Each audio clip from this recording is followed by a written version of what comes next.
ओ hello दोस्तों, कैसे सब भाइयों? मस्त हो गए। आज हम लोग बात करने वाले हैं टेंस के रूल, यहाँ पर थ्रू उसके यूज कहाँ कहाँ होता है और टेंस को मैं कैसे पहचानेंगे टेंस या और मैं कैसे एकदम चुटकियों में इसको टेंस को मैं बना सकूँ।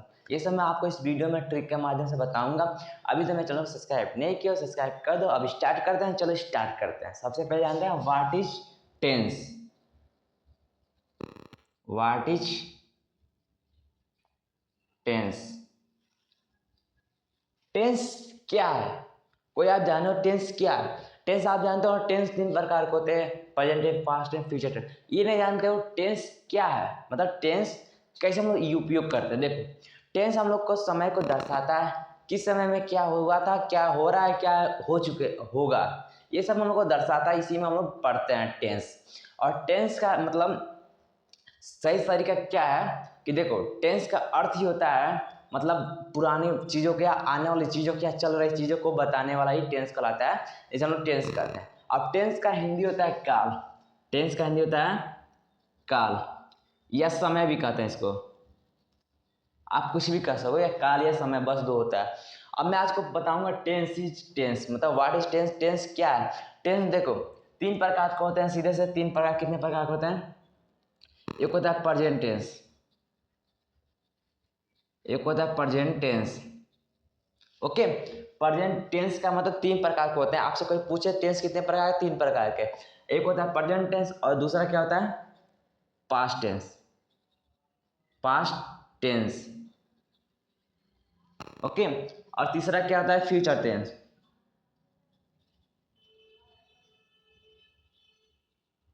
ठीक है, ये होता है तीन। अब तीन को बारे में हम पढ़ेंगे, इसी के बारे में सब डिटेल में पढ़ते हैं, नेगेटिव इंटरगेटिव सब। मैं आपसे पहले एक रिक्वेस्ट करता हूँ, अगर आप अभी तक पास्ट ऑफ स्पीच नहीं सीखे तो आप टेंस नहीं सीख सकते हो, लेकिन उपयोग उतना अच्छा से नहीं कर सकते। आप पार्ट ऑफ स्पीच अगर पढ़ लियो तब आप यह टेंस एकदम चुटकियों में आपको समझ में आएगी। वैसे भी मैं कोशिश करूँगा आपको समझाने का एकदम बढ़िया से, अगर पार्ट ऑफ स्पीच ना सीखोगे तो। ठीक है, तो हम स्टार्ट करते हैं। सबसे जानेंगे पास्ट ऑफ प्रेजेंट टेंस हो गया ना। प्रेजेंट टेंस को वर्तमान काल कहते हैं, वर्तमान काल, ये तो आप जानते ही होंगे। और दूसरा क्या होता है? पास्ट टेंस, इसे कहते हैं भूतकाल, भूतकाल। और फ्यूचर क्या होता है? इसको हम लोग कहते हैं भविष्य काल, भविष्य काल।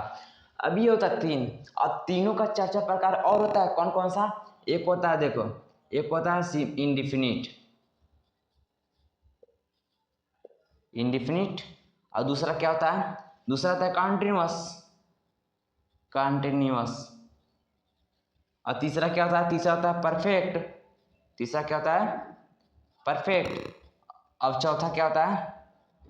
Perfect continuous. सिंपल सी बात। आपको मैं एकदम सिंपल सा ट्रिक बताता हूँ, आपको इसको याद करने का ट्रिक। आप बोलोगे मैं चार ही क्यों लिखा हूँ, चार इसका, चार इसका, चार इसका, आठ कहाँ पर गया? देखो, आपको कोई हैरानी नहीं करना पड़ेगा, मतलब हैरानी मत हो, क्योंकि ये इसमें देखो ये चार आपको बस रट लेना है। रटने के बाद इसमें ये चारों इस तीनों में जोड़ दो, आप आराम से इसको पूरा चारों को निकालो। कैसे? अब मैं पूछा प्रेजेंट टेंस का चारों मतलब इंजाम थी प्रकार बताओ, आप सीधी से इसके आगे बस प्रेजेंट जोड़ देना। अब बोलो present indefinite, present continuous, present perfect, present perfect continuous, हो गया। अब इसको भी बोल सकते हो past, past indefinite, past continuous, past perfect, past perfect continuous. अब फ्यूचर को उसी तरह, future indefinite, future continuous, future perfect, future perfect continuous, हो गया। अब हम लोग इसके चारों को बारे में पढ़ते हैं। इंडेफिनिट को हम लोग क्या कहते हैं? सिंपल टेंस, सिंपल टेंस, यानी इसमें सिंपल ही टेंस कहते हैं। अगर मैं कोई सिंपल टेंस लिख दिया होगा तो आप उसको ज़्यादा मत सोचना, बस उसको जानना हाँ इंडेफिनिट है, इंडेफिनिट का ये रूल लगेगा। अब चलते हैं हम लोग प्रेजेंट इंडेफिनिट। अब बोला हूँ ना इसका चाचा भाग होता है, ये समझ गया ना। अब हम चलते हैं प्रेजेंट इंडेफिनिट पर। ये प्रेजेंट इंडेफिनिट है ना, इस पर हम लोग अब चर्चा करते हैं। चलो हम लोग प्रेजेंट इंडेफिनिट का पास्ट इंडेफिनिट देखेंगे, उसका फ्यूचर इंडेफिनिट देखेंगे। ये हम लोग पूरे क्लास कर लेने वाले इस वीडियो में। ओके, प्रेजेंट इंडेफिनिट को हम लोग देखते हैं। आपके सामने एक नया ट्रिक लाया हूँ, जिसके सहायता से आप इसको देख सकते हैं और इसको नोट भी कर सकते हो, स्क्रीनशॉट ले लीजिए। और ये आप समझ गए तो आप टेंस बनाना एकदम बिल्कुल ही आसान हो जाएगा। आपको विश्वास नहीं है तो देखो, ये मैं बेसिक से लिखा हूँ, ये हेल्पिंग वर्ब। ये क्या है? Helping verb. मतलब आपको पास्ट इंडिफिनिट मतलब जैसे हम बोला हूँ ना, प्रेजेंट इंडिफिनिट होता है, प्रेजेंट कंटिन्यूस होता है, प्रेजेंट परफेक्ट कंटिन्यूस, उसी तरह पास्ट परफेक्ट कंटिन्यूस होता है, फ्यूचर भी कंटिन्यूस होता है, उसी में चार चार। तो ये आप जान गए ना, इसका प्रयोग आप जान गए, आप टेंस बनाना अपने आप सीख जाओगे। मैं आपको गारंटी देता हूँ, मैं आपको ये सिखाओ भी दूंगा, पहले आप इसको समझ लें। ओके, पहले जानते हैं टेंस। हाँ, टेंस होते हैं 3 प्रकार के, present tense, past tense, future tense, इतना जानते हैं हम लोग। अब जो हेल्पिंग वर्ब, यानी कि आप जब कोई मतलब जो कोई आप देखो कैसे पहचानते हो कि ये प्रेजेंट टेंस या पास्ट टेंस या फ्यूचर टेंस है। देखो जिसमें डू या डॉज आ जाएगा ना, डू या डॉज, उस समझना इंडिफिनिट टेंस का है, प्रेजेंट इंडिफिनिट का है, प्रेजेंट इंडिफिनिट का है। प्रेजेंट लिखा हो ना तो प्रेजेंट एंड देखो ये मैं बोला ना 4 प्रकार का होता है। देखो ये इंडिफिनिट का है, डू या डॉज जिसमें प्रयोग होगा, मगर मैं इंडिफिनिट का प्रयोग करा रहा हूँ उसमें डू या डॉज प्रयोग होगा, आप इतना जानना, उसमें इज एम आर का प्रयोग नहीं होगा। ओके, ये कॉन्टिन्यूअस के लिए इज एम आर का प्रयोग होता है। ओके, ये किस्म का कॉन्टिन्यूअस का प्रयोग होता है, इज एम आर। ओके, अब ये हैज हैव है। ओके, ये प्रेजेंट परफेक्ट में होता है, हैज या हैव प्रयोग होता है। अब ये प्रेजेंट परफेक्ट कंटिन्यूअस में हैज या हैव बीन। अब ये समझ नहीं रहा, मैं बताता हूँ कैसे। जैसे मान लो मैं कोई वर्ड लिखा, जैसे मान लीजिए, जैसे मान लो जिसमें मतलब आप समझ लो जिसमें हैज या हैव बीन आ जाएगा ना, उसको हम क्या करेंगे, हैज या हैव बीन, उसे हम प्रेजेंट परफेक्ट कंटिन्यूअस चेंज करेंगे। कैसे, मैं इसको आगे बताऊंगा आपको पूरा डिटेल में। ओके, पहले आप ये समझ लो मतलब किसमें क्या प्रयोग होगा। इंडिफिनिट में डू या डॉज का प्रयोग होगा, हाँ, और कंटिन्यूअस में क्या होगा प्रयोग, कंटिन्यूअस में इसका प्रयोग नहीं करेंगे, इसका कोई भी नहीं प्रयोग करेंगे, बस इसका प्रयोग करेंगे इज एम आर का प्रेजेंट कंटिन्यूअस में। वही प्रेजेंट परफेक्ट में क्या होगा, हैज या हैव का प्रयोग होगा। वही जब हैज या हैव बीन का प्रयोग हो जाएगा तो प्रेजेंट परफेक्ट कंटिन्यूअस हो जाएगा। ओके, अब उसी तरह पास्ट में देख सकते हैं, पास्ट में पहले डीड लगता है, इंडिफिनिट या सिंपल टेंस में हम लोग डीड का प्रयोग करते हैं हेल्पिंग वर्ब में। अब उसमें वाज या वेयर, यह किस में होता है, कंटिन्यूअस में, पास्ट परफेक्ट पास्ट कंटिन्यूअस में वाज या वेयर का प्रयोग करते हैं, आप ध्यान देना। अब उसमें हैड का प्रयोग किस में करते हैं, हैड हम लोग परफेक्ट में करते हैं, पास्ट परफेक्ट में हैड का प्रयोग करते हैं। अब हैड बीन किस में प्रयोग करते हैं, had been past perfect continuous से प्रयोग करते हैं, आप इतना ध्यान देना। ओके, अब विल है, अब विल फ्यूचर का भी है, फ्यूचर इसमें भी है। विल किस में प्रयोग होता है, इंडिफिनिट में। विल भी किसमें प्रयोग होता है, कंटिन्यूअस में। विल हैव या विल हैज किससे प्रयोग होता है, ये परफेक्ट में चेंज होता है। और विल हैव बीन, बीन देखो एक सीधी सी बात, जिसमें बीन आ जाना, बीन इसमें भी बीन है, लास्ट में इसमें बीन है, ये समझ लें परफेक्ट कंटिन्यूअस है। अब मान लो अगर हैज या हैव रहेगा तो पास्ट हो जाएगा, प्रेजेंट होगा। वही हैड रहेगा तो ये कौन सा जगह, पास्ट हो जाएगा। अब वही विल आ जाएगा, विल माने गागेगी। आपको मैं इसका सब डिटेल में बताएंगे, पहले आप इतना नोट कर लो, आप समझ गए होगे थोड़ा मोड़ा कि हेल्पिंग वर्ब कैसे यूज होता है। आप समझ गए हो, आप 10 के स्टूडेंट हो गए, आप कोई भी पढ़ते हो गए, ये सब के लिए। ओके, अब मैं चलता हूँ, हम लोग प्रेजेंट इंडिफिनिट से स्टार्ट करते हैं। ओके, अब हम लोग स्टार्ट करते हैं प्रेजेंट इंडिफिनिट। ठीक है, मैं बोला ना प्रेजेंट इंडिफिनिट आपको सिखाऊंगा। पहले जानते हैं प्रेजेंट इंडिफिनिट को हम लोग सिंपल टेंस भी कहते हैं। आप जानते हैं, मैं पहले ही बता चुका हूँ कि इंडिफिनिट अगर आ जाए, अगर सिंपल टेंस आ जाए, अगर सिंपल लिख दें, सिंपल, तो बात एक ही होता है। ओके, आपको कोई घबराना नहीं, ना सोचना है दोरी सिंपल से कहाँ सके, कोई बात नहीं है, इंडिफिनिट होता है। अब हम इंडिफिनिट में प्रेजेंट इंडिफिनिट आ जाए, आप कैसे पहचानेंगे प्रेजेंट इंडिफिनिट है। अब ये बताओ, आप नहीं मालूम ना, हम बता रहा हूँ। देखो जिसके लास्ट में ता है, ती है, ते है, मतलब ताहू, ती हूँ, ते हूँ, आ शब्द आ जाए, उसे हम लोग प्रेजेंट इंडिफिनिट कहते हैं। ओके, अब कैसे देखो, अब वही बात, अब मैं प्रेजेंट है ना, वही बात मतलब यहाँ पर था जाए, ता था, ती थे आ जाए ना, वो पास्ट को हो जाता है। अब वही मतलब आपको मैं रूल बताऊंगा, पहले हम लोग प्रेजेंट में बात करते हैं ना, प्रेजेंट हम लोग देख लेते हैं। जिसके लास्ट में ता है, ती है, ते है, आज शब्द आज हम लोग क्या कहते हैं, प्रेजेंट इंडिफिनिट है। अब इसको मैं कभी वाक्य लिखता हूँ, जैसे मान लीजिए वह स्कूल जाता है, वह स्कूल जाता है। अब मैं बोलना कि अपने इसमें बता दूं मैं कौन सा टेंस है, आप कैसे बताओगे, सीधे से मैं बोला हूँ ता है, ती हूँ। अब देखते हैं शुरू लास्ट से देखते हैं, है ता है कि नहीं, ता है ना, ता आ जाए, ती आ जाए, तो बस तो होना चाहिए। ओके, ये हमें प्रेजेंट इंडिफिनिट, हाँ जान गए प्रेजेंट इंडिफिनिट है ये। ओके, समझ गए। अब मैं इसका स्ट्रक्चर लिखवा देता हूँ। देखो ये हम लोग कौन सी अफर्मेटिव में का ध्यान देना, अफर्मेटिव में। निगेटिव में क्या आता है, मतलब आप पढ़े होगे निगेटिव में नहीं आता है, इसमें जैसे वो स्कूल नहीं जाता है। अब इंटरगेटिव में क्या आता है, मतलब आपको बता रहा हूँ अभी, ठीक है, पहले आप समझ लो। ये आप लोग अफर्मेटिव का है, ठीक है। तो वह स्कूल जाता है, इसका स्ट्रक्चर क्या हो जाता है, यहाँ आप लिख देते हैं नोट में। इसका या आप लिख लो, सब्जेक्ट पहले रहता है, सब्जेक्ट प्लस वर्ब का first form plus ES S, E या यस, ओके। उसके बाद प्लस ऑब्जेक्ट, ये याद कर लो आप। देखो हम कोई भी टेंस पढ़ाएंगे ना, उसमें सब्जेक्ट वर्ब ऑब्जेक्ट ये तीन चीज रहेगा, अपने अपने जगह पे रहेगा, ओके। बस हेल्पिंग वर्ब जो लिखवा है ना वो चेंज रहता है।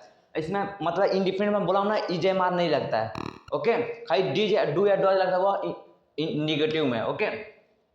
अब ये वो है, अब इसमें समझना हम लोग सब्जेक्ट कौन सा है। सब्जेक्ट ये सीधी सा सब्जेक्ट ये है, और लास्ट में ता है, ठीक है, ता है ती, हम जाना इंडिफिनिट का। अब सब्जेक्ट मिल गया, वर्ब हम लोग को चाहिए। वर्ब क्या है, जाना, जाता मतलब गो माने जाना, ओके। अब इसमें हम लोग क्या चाहिए, वर्ब मिल गया। वर्ब क्या, गो मीन्स जाना, वर्ब मिल गया।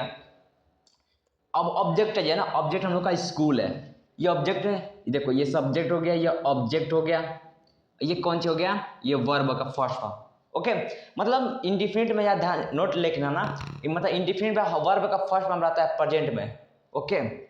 अब वो ही का मीनिंग, वह का मीनिंग होता है ही, वह का मीनिंग ही होता है। अब क्या लिखा है, वर्ब हम लोग का है गो के साथ हमेशा टू का प्रयोग होता है। अब ई एस में क्यों नहीं लगाया हूँ, एक वचन के साथ ई या ई एस लगता है, ओके। ये मतलब आप पढ़ोगे, मैं बोला हूँ ना कि आप पहले पार्ट आगे से पढ़ लो, तभी आप बना सकते हो टेंस मतलब अच्छे तरीके से। तो he go to school, he go to school, सीधी सी बात। मैं बस इसमें थ्रू में रखा, मैं बना दिया। अब मैं और एक एग्जाम्पल लिख देते हैं, मैं खाना खाता हूँ, मैं खाना खाता हूँ, लास्ट में आया ना ता हूँ, ये हम जानेंगे प्रेजेंट इंडिफिनिट है। स्ट्रक्चर रखो, ये स्ट्रक्चर है। अब स्ट्रक्चर रखो, मैं एग्जांपल बना देता हूँ इसका। कैसे, मैं का मीनिंग होता था आई, ये सब्जेक्ट हम जानता हूँ, खाता का मीनिंग इट मीन्स खाना होता है, ठीक है। और उसके बाद खाना माना भोजन, food, I it's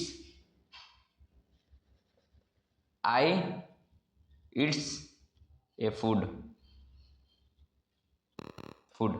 I it's a food. ये हम लोग आर्टिकल लगा भी सकते हैं, नहीं ले लगा सकते हैं, बस एक आर्टिकल भी मैं आपको पढ़ा दूंगा। आई इट्स ए फूड, मैं खाना खाता हूँ, ओके। ये सिंपल सा टेंस आप यस आप कहाँ प्रयोग होगा मैं बता रहा हूँ। देखो क्रिया का देखना आपको कौन सा टेंस आता है, मतलब कौन सा वर्ब है, बस आपको उसमें ढूंढना है, एक वचन या बहुवचन, आपको सीधा ईएस का प्रयोग कर देना, ओके। अब हम लोग चलते हैं प्रेजेंट कंटीन्यूअस की तरफ, आप इंटरगेटिव तरफ देखते हैं आप, ठीक है। यहाँ पर हम देखो निगेटिव है, कुछ एग्जाम्पल लिखे हैं, इसके थ्रू आप जान सकते हो डू या डज का प्रयोग कहाँ पर होता है। मैं आपको लिखवाया हुई हूँ, उसमें आपको मूल पॉइंट क्या है, डू या डज। अब डू या डज लिखवाया है, उसका मतलब क्या होता है, मतलब ये हेल्पिंग वर्ब है, किसी में प्रयोग होता है, नेगेटिव या इंटरगेटिव में प्रयोग होता है। मैं अब बताऊंगा, ये कुछ एग्जाम्पल लिखा हूँ, ओके। अब इसमें हम लोग पहले जानते हैं किसमें कौन सा टेंस है। टेंस हम लोग कमा लीजिए, हम लोग कौन सा जाते हैं, ये हम लोग का क्या आ जाता है, हम लोग प्रेजेंट इंडिफिनिट आ जाता है। ये निगेटिव है, हाँ इसमें डू या डज का प्रयोग होता है, ये नहीं है, ये निगेटिव है ये। अब इसमें वे सब आ गए, इसमें बहुवचन है, बहुवचन के साथ क्या क्या है, डू का प्रयोग करना। मैं बोला हूँ ना बहुवचन के साथ डू का प्रयोग, इसमें एक लोग नहीं है, कई लोग हैं, इसके लिए डू का प्रयोग करेंगे। इसे वे का मीनिंग होता है दे। अब किसका प्रयोग करेंगे, डू या डज का, किसका प्रयोग करेंगे, डू का। दे डू नॉट, अब क्या लिखा है, वर्ब का फर्स्ट फॉर्म, याद रखना मिस्टेक क्या लिखवाया है, वर्ब का फर्स्ट फॉर्म। इसमें कौन सी है, जाता का मीनिंग गो टू। अब क्या लिखाएगा, गो टू, क्या लिखाएगा, मार्केट हो गया। हम लोग का एग्जाम्पल सही हो गया, इसमें कुछ सोचने की जरूरत नहीं है, स्ट्रक्चर बस याद रहना, आप ये आराम से बना लोगे। क्या होता है, they do not go to market, वे सब बाजार नहीं जा रहे हैं। अब इसमें मैं एक और एग्जाम्पल लिखा हूँ, इसका क्या है, राम, इसका राम हो जाता है राम। अब क्या होगा, इसमें किसका प्रयोग होगा, डू या डॉज का, डॉज का प्रयोग होगा ना, हाँ डॉज का, क्योंकि ये एक हम लोग का एक वचन है इसलिए डॉज का प्रयोग करेंगे। अब किसका प्रयोग होगा, नॉट का, नॉट हो गया। अब किसका प्रयोग होगा, नॉट हो गया। अब देखना कि मीनिंग क्या होता है, सी में देखना वो तो अलग बात हो गई, इसमें इसमें प्रयोग होगा टेंस में, वॉच, WATCH, वॉच, TV, इसका हम लोग प्रयोग कर दिए। Ram dose not watch TV, Ram TV नहीं देखता है, ये सही बात है, देखता होगा ये मालूम नहीं, लेकिन जो सेंटेंस हम बना दिए ना इस तरह आप इंडिफिनिटिव क्लास किए। इंटरोगेटिव में क्या होता है, जैसे मान लीजिए क्या, यहाँ पे आ जाता है क्या, बस ये आ जाता है क्या। अब मैं इसको बताता हूँ शुरू से, इंटरोगेटिव में क्या होता है आप समझ लो यहीं से डायरेक्ट। जैसे मान लो आया क्या, राम टीवी नहीं देखता है, तो यहाँ पे क्या होगा, डू या डॉज नहीं रहता है, अब यहाँ पे सब चेंज हो जाएगा, डू या डॉज प्लस सब्जेक्ट प्लस, इसमें क्या होगा, डू या does plus subject plus not plus verb form plus object होगा। अब इसका बनाते हैं, अब सेंटेंस वही इंटरोगेटिव का, क्या राम टीवी देखता है, इसको मैं इसमें क्या स्टार्ट होता है इंटरोगेटिव का, यही रूल भरेंगे। इसमें नॉट का प्रयोग नहीं हुआ क्योंकि इसमें नहीं है, मतलब इसमें नहीं जो शब्द है वो नहीं है इसमें। तो क्या पहला है ना, तो क्या का मीनिंग होता है वाट नहीं लिखेंगे, सॉरी, क्योंकि इसमें हम डू या डॉज का प्रयोग करेंगे, डू या डॉज का, डू का प्रयोग करेगा कि डॉज का प्रयोग करेंगे, डॉज, इसके बाद सब्जेक्ट ना, सब्जेक्ट राम है तो राम लिख देंगे। देखो कोई भी नाम आ जाए ना, किसी जगह का मतलब नाम आ जाए और किसी स्थान का नाम आ जाए तो हम लोग 12 लेटर में लिखते हैं, आप जानते होंगे, डॉज राम वॉच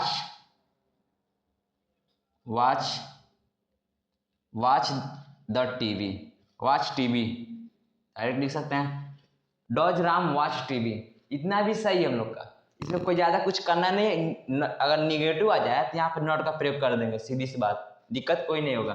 अब मैं बोला हूँ क्या, मतलब ये इसका मीनिंग क्यों नहीं लिखे, मतलब इसका वो क्या का वाट मैंने क्या होता है ना, इसे आप क्यों नहीं लिखे, क्योंकि इसमें अगर बीच में रहेगा ना, जैसे मान राम क्या टीवी देखता है, राम क्या टीवी देखता है, तब हम लोग यहाँ जो क्या है ना उसका शुरू में लिखेंगे। और जब शुरू से स्टार्ट हो जाए ना क्वेश्चन वर्ड, तो उसका हम लोग उसका मीनिंग नहीं लिखते हैं, सीधी हेल्पिंग वर्ड से स्टार्ट कर देते हैं। सीधी समझ आया मेरे बात का। अब हम लोग चलते हैं प्रेजेंट कंटीन्यूअस की तरफ। अब हम बात करते हैं हम लोग कंटीन्यूअस तरफ। कंटीन्यूअस में लिखा हूँ प्रेजेंट कंटीन्यूअस। प्रेजेंट कंटीन्यूअस को मैं कैसे पहचानूंगा, ये कंटीन्यूअस ही टेंस है प्रेजेंट कंटीन्यूअस। देखो जिसके लास्ट में रहा है, रहा है, रही है, रहा हूं,